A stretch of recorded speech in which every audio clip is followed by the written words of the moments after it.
Imagine an empire so vast it stretched from India to Egypt, an unstoppable force that had already burned Athens to the ground. Now that empire is marching into Greece again, determined to crush the last flicker of resistance. But in one decisive clash, the Battle of Plataea, the tide of history would change forever. This wasn't just another fight. It was the final stand between Persia and the Greek city-states. Today, we'll dive deep into how the battle began, why it happened, and the incredible aftermath that reshaped the ancient world. After the Greek victory at Salamis in 480 BCE, the Persian king Xerxes withdrew to Asia, leaving behind his general Mardonius with a powerful army. Mardonius was determined to finish the conquest of Greece. To succeed, he needed to break the fragile Greek alliance. He courted Athens with promises of wealth and freedom, but the Athenians refused. When diplomacy failed, Mardonius marched into Attica, burning what was left of Athens. Instead of dividing the Greeks, his threats united them.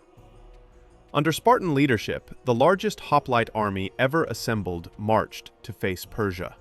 Around 38,000 heavily armed hoplites, supported by tens of thousands of lighter troops, gathered from across the Greek city-states. The Spartan regent Pausanias took command, while Athens contributed a massive force of its own. Mardonius chose to camp on the broad plains near the town of Platea, ground that favored his cavalry. For over a week, the two armies faced each other in a tense stalemate, with Persian raids cutting Greek supplies.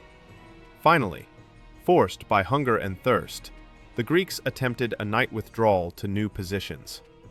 But in the darkness, their formations broke apart, leaving them scattered and vulnerable. At dawn, Mardonius saw what he thought was a retreating enemy. Seizing the chance, he ordered a full attack. Before the clash began, both sides prepared for a confrontation unlike any the Greeks had ever faced. On one side stood the Persian Empire, vast and wealthy, its forces drawn from every corner of its dominion. On the other stood the Greek alliance, smaller in number, but hardened by years of war and bound together. Mardonius himself was a capable commander, clad in white armor, mounted on a powerful horse. His strategy was simple. Use cavalry to weaken the Greeks, then press forward with overwhelming numbers. On the wide plains of Platea, the battlefield seemed to favor his style of warfare. Facing them was the largest hoplite army the Greeks had ever assembled. Roughly 38,000 heavily armed hoplites formed the backbone. 5,000 Spartans, 8,000 Athenians, 5,000 Corinthians, 3,000 Megarians, and thousands more from smaller states. Each hoplite fought as part of a phalanx, a dense wall of shields and spears. Behind them marched around 70,000 lighter troops and helots, offering support. The hoplites' armor was heavy but formidable. Bronze breastplates, helmets, greaves, and large round shields.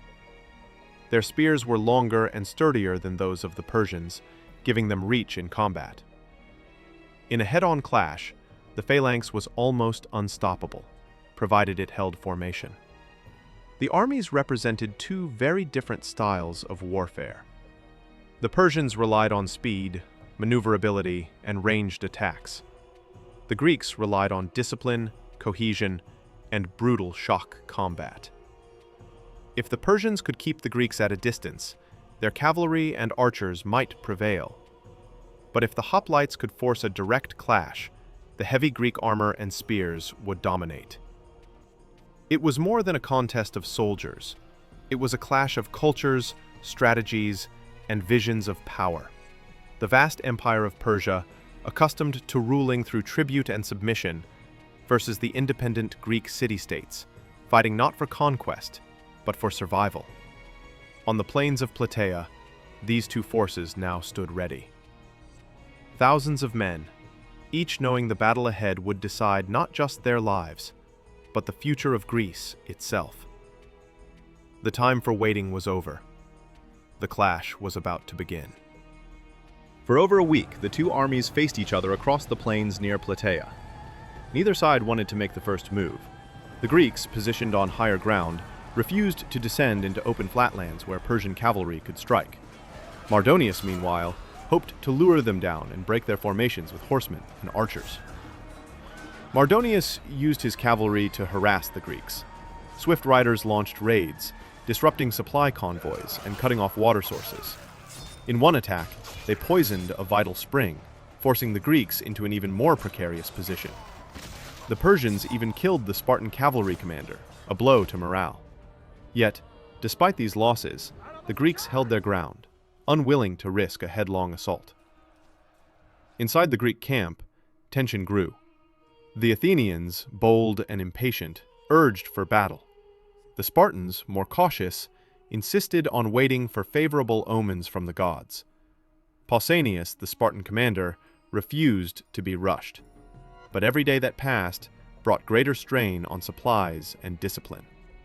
Mardonius believed the Greeks were weakening. At sunrise, Mardonius saw what appeared to be a broken enemy, retreating in disorder. Believing victory was at hand, he ordered a full assault.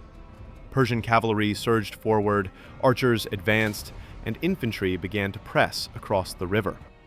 The trap seemed perfect. But Mardonius had misjudged. The Greeks were not fleeing in panic. They were regrouping for the fight of their lives. The first blows had been struck. The Battle of Plataea was about to erupt in full fury. As dawn broke, Mardonius believed he had caught the Greeks in retreat. He unleashed his cavalry and infantry, confident that panic would sweep the enemy away. But the Greeks were not running. They were reforming. And at the center of their stand were the Spartans. The Persians struck first, driving against the Spartan lines. Showers of arrows darkened the sky, but the heavy bronze armor of the hoplites absorbed the blows. Persian infantry, lighter and less protected, surged forward with wicker shields and short spears. Against the unyielding wall of Spartan shields, their weapons broke, and their courage faltered. Mardonius, determined to finish the battle, led from the front. Clad in white armor, he directed cavalry charges again and again into the Spartan ranks. Yet the phalanx held. Then, in the brutal clash that followed, Mardonius himself was struck down, killed by a Spartan warrior's spear. With their commander dead, Persian discipline collapsed. Meanwhile, on the other side of the battlefield, Athenians clashed with the Thebans, Persia's Greek allies. The fight was fierce and bloody, with neither side yielding easily. But news of Mardonius's death spread quickly. As the Persians faltered in the center, Theban resistance broke, and their troops began to withdraw. Without leadership, the Persian army fell into confusion. Many fled toward their fortified camp, but the Greeks pressed relentlessly. The Spartans and Athenians stormed the palisades, overwhelming the defenders in savage hand-to-hand combat. By the end of the day, the Persian force was shattered. Tens of thousands were killed, their camp looted. The Greeks, meanwhile, reaped enormous spoils. The Persian camp was filled with riches: gold, silver, silks, and exotic treasures from across the empire. Yet the greatest prize was not wealth. It was freedom. On the very same day as Platea, Greek forces won another victory at Mycale, on the coast of Asia Minor. The Persian navy was destroyed, and with it, Persia's ability to project power into the Aegean. Together, these twin victories ended Xerxes' dream of conquering Greece once and for all. Platea was more than a battlefield victory. It was a turning point in history.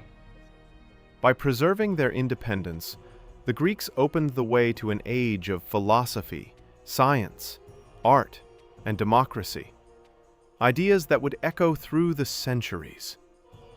The battle was remembered not just as the end of Persia's invasion, but as the moment when Greece's golden age truly began.